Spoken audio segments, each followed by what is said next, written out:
Um, Hold on. you got?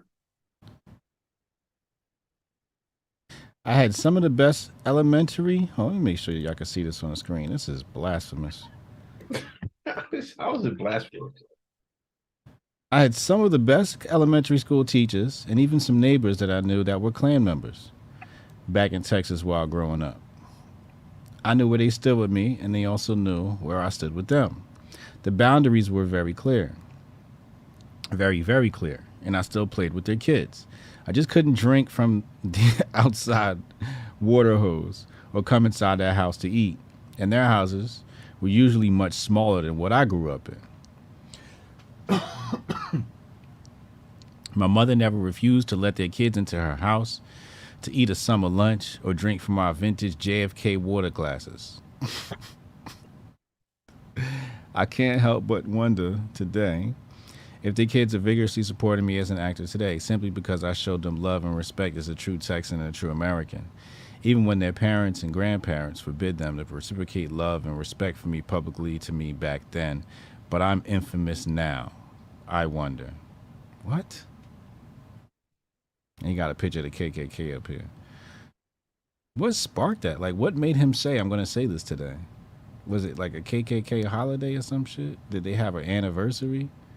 Maybe he was just reminiscing, man.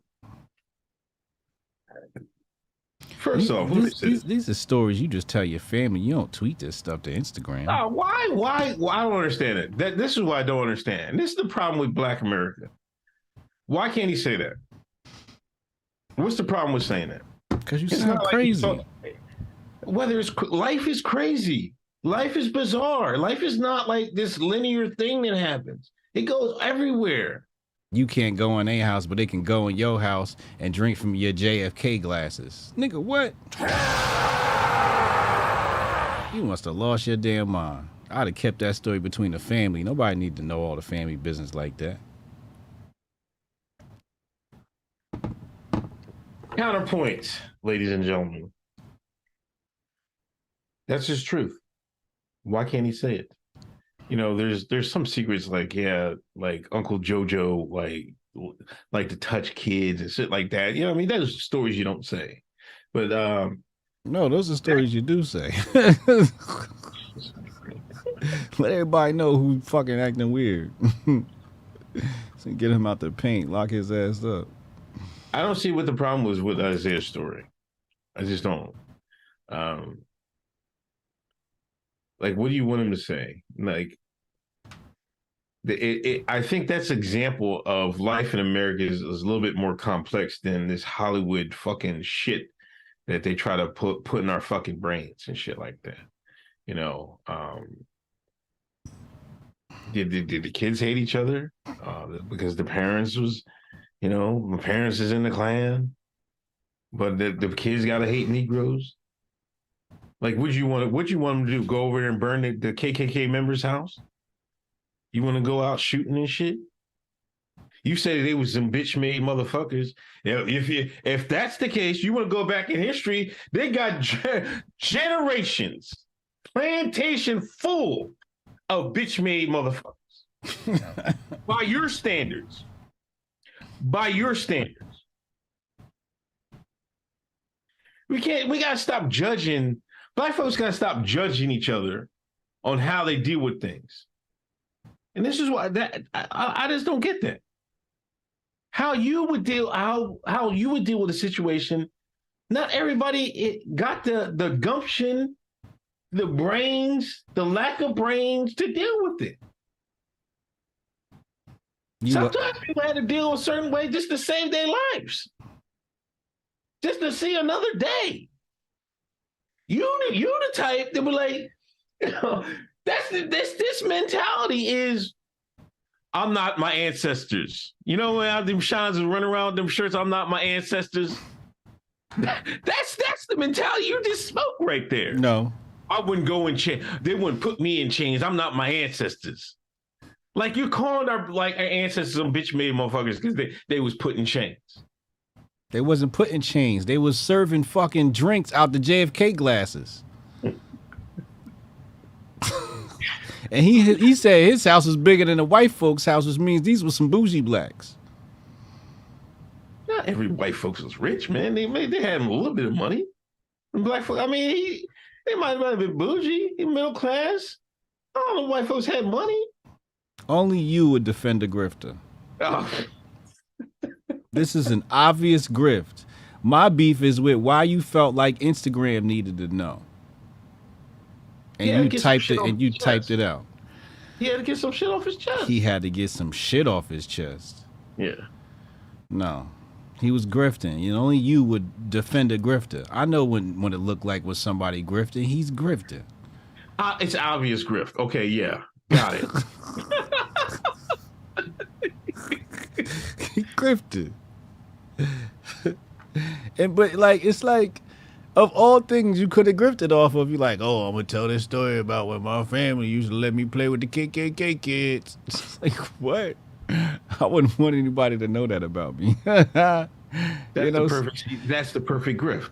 The grift, no, but what the grift that you niggas like you afraid to venture down, or don't even know it. You can't even relate because y'all never had no experience like that. That's the perfect grift. He's the only one can be in that lane. Him and ABL. Him and ABL. You right. Say it again. Him and ABL. You know, here go ABL. Oh, the KKK used to give us Christmas gifts. I mean, if that's what happened, that's what happened. But it speaks to the family. We need to talk to Isaiah, and it's like, come on, can we find your neighbors? Let's have a sit down, man. How did that water taste out that JFK glass? How'd that Kool-Aid taste? They probably said that was the best Kool-Aid I ever had. That's why they kept going over his house. They probably snuck over there. Daddy and them was like, "They better not go over that Negro's house. I won't, Daddy." So they went outside. I'm gonna get me some of that Kool-Aid. His mother make that good Kool-Aid. I'm gonna go drink some of that. Not everybody come from money like you, man. You know what I mean? Not everybody come from you and Jabari, all these college professors and shit. You know what I mean? Agents and shit, working secret undercover shit. Not everybody come from you boule nigga. You got nerve to call boule. Only a boule Negro would call a nigga a boule nigga. It act like he ain't a boule nigga. Listen, they act like it. Some stories you just keep in the family, man. I got a lot of family stories we just keep in the family. In the days of the grift? In the days of the grift. It's too much to be grifting off of to have to grift off your family. Damn, leave your family out of it. I don't know. Family stories is great grifting. Because then there's going to be somebody out there who can relate. Not to this story, not too many to this story, but this is an easy grip because it can tell you shine because as soon as you talk about something black and white relations, right, that doesn't go with the Hollywood norm about white folks busting our ass, cracking the whip, kicking our ass up and down the plantation. As soon as you come with something counter to that narrative, here y'all come. Oh, he a coon. He a sellout. He can count on that engagement 6 days to Sunday. Every day of the week, you can count on that. That's why they do it. That's an easy grift. It's an easy grift, and that's why I can't. I wish I had a story like that. I'd tell it too. I don't have no story like that. I don't got no story like that. Y'all excessive grifters. The white folks didn't fuck with niggas in Exeter, Pennsylvania. I'll just tell you that right now. So I don't got no story like that. I ain't go. I only went in one white family's house. That's my next door neighbor Tommy. Else I wasn't like shit. I wasn't even friends with them.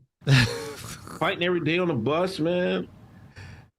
Racial slurs every day. Fighting every day. That's what I'm talking about. You know what I mean? I'm just a black man from Exeter, Pennsylvania. The streets.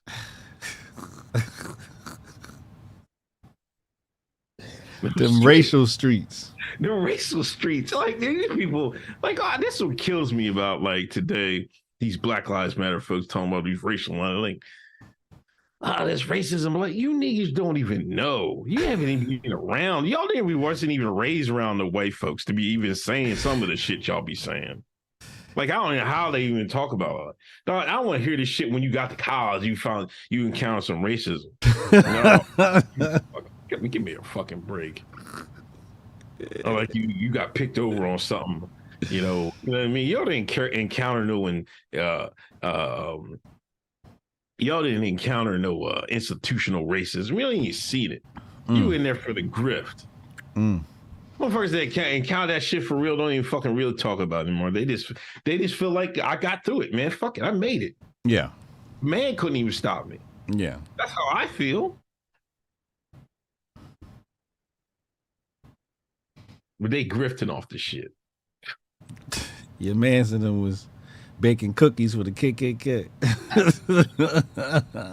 That is fucking wild. I don't know what that shit is about. Them triple Ks must have been ready to turn. They was like, oh, there's some good Negroes over there. You can play with them. Just don't let them catch the water hose, man. We'll get that nigger lips on my goddamn.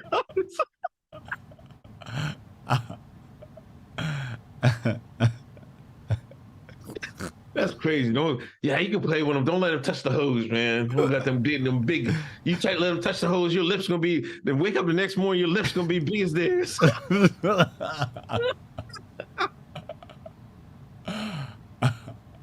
Yo,